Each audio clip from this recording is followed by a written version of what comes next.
Good day everyone. I am here to discuss the management strategies for soil salinization. Management strategies helps for improving soil health and agricultural productivity. Here are some management strategies. The first one is improved drainage. Improved drainage.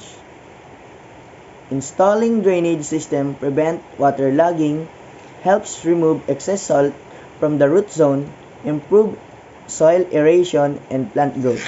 It means, kapag meron proper drainage, makakatulong po ito para maalis or matanggal yung mga excess or sobrang water, tsaka para maiwasan din ang waterlogging or pagbabara ng tubig. The second management strategies is irrigation management. Irrigation management. Proper irrigation, scheduling, reduces salt buildup.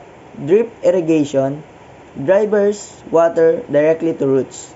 Minimize evaporation and salinity accumulation.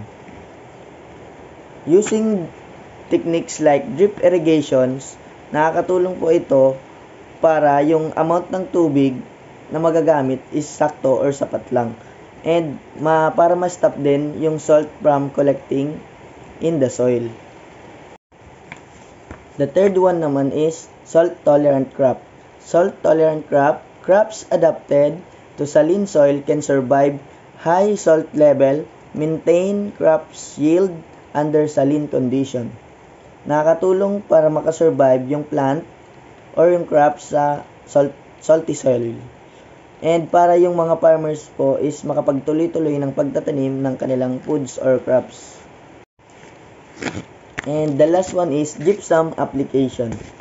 Gypsum application supplies calcium to replace sodium in soil, improve soil structure and permeability, enhance water infiltration and root development.